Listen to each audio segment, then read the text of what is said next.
Hello, everybody. Welcome to the CT Sports Talent Show. My name is Chris Saunders. I'm pleased to have on with me Skylar Barton from the Seymour Wildcats for softball.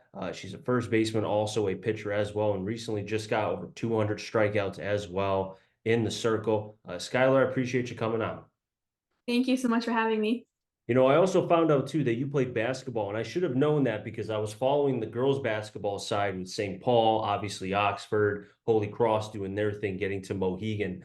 But Seymour had a very, very good season too for a lot of the young core that you had as well. Before we get to the softball aspect, how was the basketball season? Because I know Coach Cleveland was very proud of you guys. hmm Yeah, like you said, we were a really young team this year. We had a freshman starter, we only had one senior, and she really had to lead our team as well as Coach Cleveland. Now, looking at the basketball season, then heading into softball, right? I always think of Seymour, even when I was in high school back in the day at Sacred Heart. Seymour was like a gauntlet when it came to football, obviously baseball, and softball. I felt like it was like Oklahoma now, where it was like every single year they were winning titles, making it far, right? So when you go from one program that's known about winning, winning, winning, and then you go to softball, which is to another degree, right? I mean, being as young as you were at the time, just a couple years ago before you entered high school, was there any pressure at all? Honestly, no. I mean, obviously I knew Seymour sports were really good, but Mhm. by eighth grade, I already knew who the coaches were, and I would have pitching lessons and they would be there, so I was already comfortable with everything. So before you got to Seymour, were you able to go? I'm assuming you went to a lot of games. You probably were able to see kind of the atmosphere. So what was going through your mind if you could remember that? Yeah, I mean, it was intimidating before I was in high school, before I knew what it was like. I would go watch the basketball games and I would be scared of the girls. I mean, they were big girls. They all played really aggressive. It was nothing like I've ever played before because I was only in middle school. So, yeah, it was a big jump. So when did that kind of break as far as the being nervous, right? Like you said, you were a little bit intimidated. When did that subside? Honestly, as soon as my first basketball season started, I mean, I was a freshman starter, so I had to Hmm. get used to it pretty quick because I was in every game. I was playing with all these older girls, so I had to adapt pretty quick. How was it? I know Coach Cleveland coaches hard, but obviously he loves you guys and he's a very good teacher of the game as well. But he's also soft-spoken too, I feel like. So hmm being a freshman starter, obviously there's going to be growing pains, right? I mean, especially when you're going through, like I just said, the St. Paul's, obviously Watertown's very good, Holy Cross with Lombardo, and obviously there's always a talented group. It feels like every year that's going to make a deep run. They had Zach and Nini just a couple years ago. Being able to go through that, do you feel like you kind of grew up, I guess, baptism by fire pretty early? Yeah, for sure. Cleve helped me a lot, not only in basketball, but in softball, in school. Having Cleve is like he calls us his second family, which is very true. And we all play for Cleve. We all try our hardest. We all show up to practice every day just for Cleve because he cares so much for us.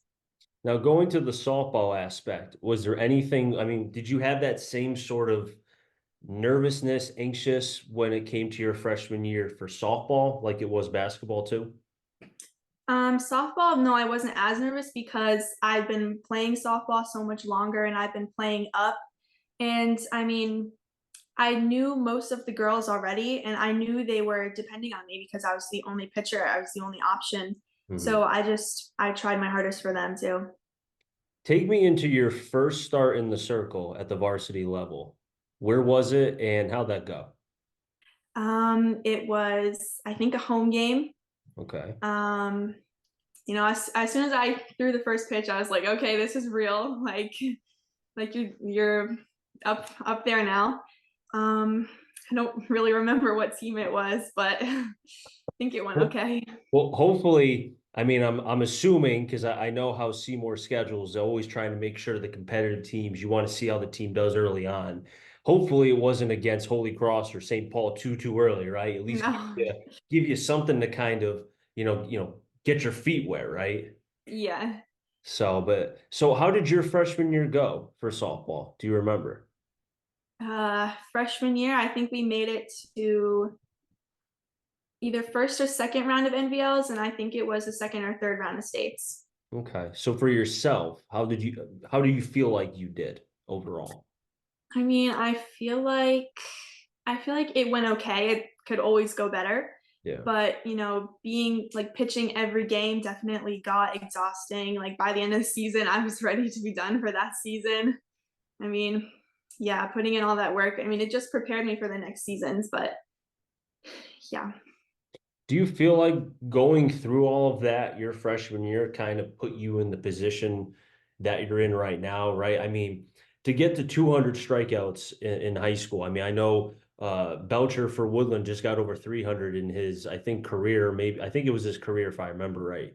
And that's astonishing for high school baseball. For you to get to 200 strikeouts, right? And you still have another year to go. And I think there's a good chance you're going to surpass 300, right? Especially if you keep doing what I think more likely you may get 300 this year. Who knows? You could have a big streak of, of strikeouts, during your games.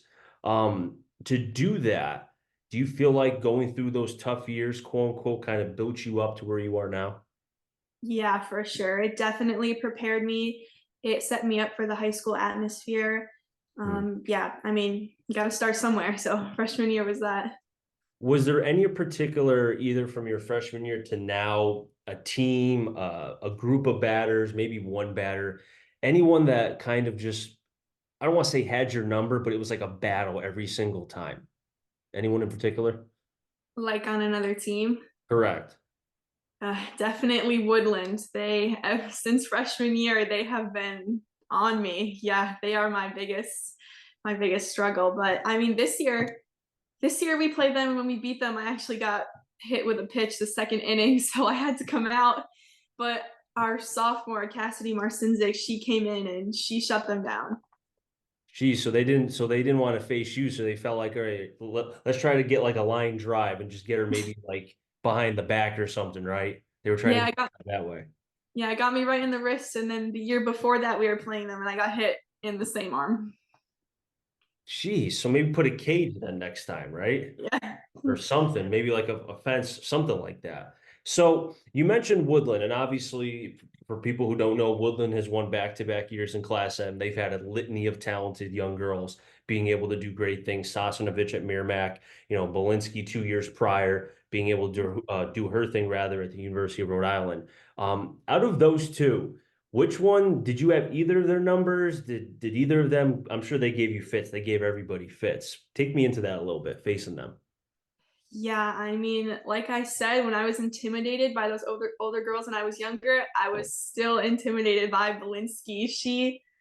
Oh boy, when she got a hold of them, they were gone. I mean, we tried everything. We tried inside, outside, but she could get anything. And same thing for Sosnovich last year. She was definitely their big hitter last year. She was tough. What made Belinsky, and like you mentioned before, no matter where you threw the ball, she was going to hit it, right? But what was the one thing that kind of stood out every time you faced her that maybe kind of helped your game as a pitcher in the circle, if that makes sense? I mean, just what hard work could do. I mean, you look at her now, she's playing Division I softball at URI. Like working as hard as her will get you that far.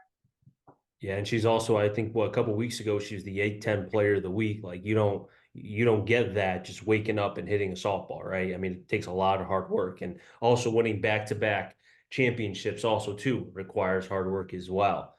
So going into this, your junior year, right? What were some of the expectations that your group had? Because like I mentioned to you before we started, you guys are again amongst the top in Class M, right? I mean, it's you, Woodland. I mean, there's a couple other teams. So Wilcox Tech, I think, is number one right now. Um, but what were some of the expectations that you had going into this season? I was excited for this season because last year we had freshmen that were coming in and they were good. And I Hmm. mean, having that year of experience for them really helped them coming into sophomore year. And even our freshmen this year, I mean, we have another freshman starter, and just just our sophomores being a year older has really helped us. I think this year has been our most dominant team in a while. Even like defense, offense, like they have my back. You know, you mentioned that the litany of young talent to kind of come through, and I kind of equate the Seymour softball to Ansonia football, where it's like every single year in contention for titles, winning a bunch of games, talented players going off to college, no matter if it's Division 3, D2, D1, etc. Is that like a fair comparison with Ansonia football? Yeah, I mean, we all start with the same thing. We all start in little league and then we go to travel and then we come to high school and we're all just prepared by then. So it's almost like by the time you get to high school, like I mentioned with the pressure, like you've gone through so much because I'm sure there's a lot of talented young girls that are trying to come through and take your spot, take the other spots. And, you're battle tested, not just from the teams that you're playing, but also you're better for the competition that's behind you. Does that make sense? Mhm. So that's really good. That's really good. So when you got the 200 strikeout, take me into that. Mentally, like did you realize it? Take me into that. So actually nobody realized it. It took a couple days Oh, for geez. I mean, like I don't even remember what game it was, but it took a couple days and then like I think it was probably Coach Yak posted it like, "Oh, congratulations, Skylar, 200 strikeouts." And then and then the team found out and they congratulated me and then we had a poster made and then we had to wait for the next home game to take pictures with the poster. So it probably took like 2 weeks after till we actually like made the like announcements. How did that make you feel? Well, I was like, I mean, obviously I was shocked that I had 200. I mean, I didn't even know how many I had to begin with. But Yeah. I mean the late recognition that was a little humbling. But hey, you know what? Now maybe you can start pushing on it. It'll be like, okay, when I get to 300, make sure I don't care if we're home or away. Make sure you remember that one, right? Yeah. Geez, that's fun. I mean, I can't believe, I mean, the fact that you didn't know, I mean, I guess not to say that, okay, it's whatever, but at least if you didn't know, then it's not as bad because then it's like, okay, well, if you didn't know, then we didn't know. It's not like you knew and nobody else, and you're just like, okay, I got 200. I'm just sitting here. Where's everything coming, right? Yeah. Jeez. So, as we look now towards the end of the season, right? Because now we're getting close to the end of the regular season. Then we've got the NVL tournament, then obviously states, right?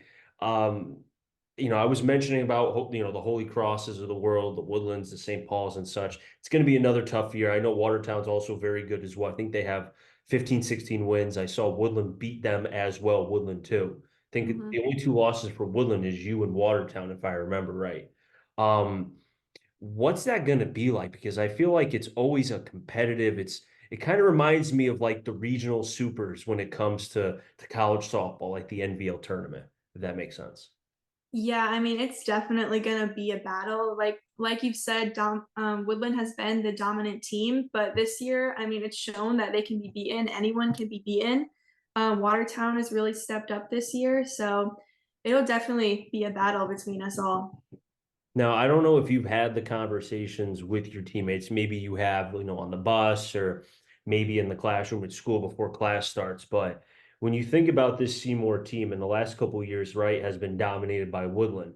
Maybe this is the year to get them, right? The last 2 years it was difficult with all the talent. Maybe not. Who knows? Maybe they can click at the right time.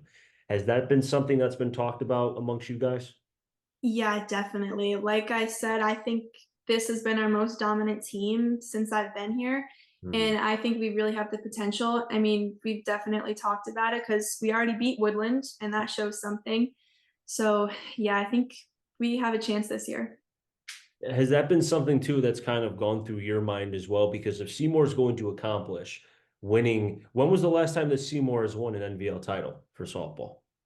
NVL, I'm not sure, but States was 2021, so that might have been NVLs too. Okay, so in terms of Seymour terms, it's been a little bit kind of overdue, right, to a certain degree. So has Mhm. that kind of, and I know the regular season's still going on, so you're not even thinking about the tournament yet, right? You're just trying to get the wins, give yourselves an opportunity to make this deepest run in states and also the NVL tournament. but has it kind of run through your mind like if Seymour's going to accomplish anything, you're going to be a key cog for that. So what says you? Yeah, definitely. I mean, I've had to step up this year, so have so many other players. I mean, I'm not the only pitcher anymore, but right now our other pitcher, Leah, she's going through an injury and we're waiting for her to come back. But yeah, I mean, can't do anything without pitching. So pitching, I definitely have to step up. That's very true. If you don't have pitching, the bats can only do so much because you're going to face a Sasnovich in the state tournament. You're going to be facing the top echelon arms, and they can shut down. Good pitching beats good hitting any day. I truly believe that. Before I let you go, Skylar, I appreciate you coming on. Any shout outs? Because you've mentioned your teammates many times. Anybody you want to give a shout out to, especially your catcher? That's the biggest one. Yes, my catcher, Kylie, she's a beast behind the plate. She knows it. Everybody knows it. Definitely want to shout out my underclassmen who have been on fire for defense, Juliana Rachi and Taylor Garino. Mhm. Um, and shout out to Coach Kim, who has joined us this year. She's our pitching coach, and she has helped me so much. And I mean, it shows through stats, it shows through the record how this year has just gone so much better than last year's for pitching. And especially Coach Ken and Coach Yak for all the time they put in for us. Skylar, appreciate you coming on. Best of luck as far as the rest of the season. Hopefully, wherever the end, the state championship is, because the last couple of years I've had the opportunity to call the games, and it's nice to see the NVL represented. Hopefully, maybe Seymour can be there, and it'll be cool to be able to see you young ladies play wherever the championship game would be if you guys are able to get that far. Thank you so much for having me. Always. Now, wrap things up here in the CT Sports Talent Show. So next time, stay safe. Our CT stands for Connecticut Talent. I'm enjoying finding them all. Enjoy this shit, everybody, and be well.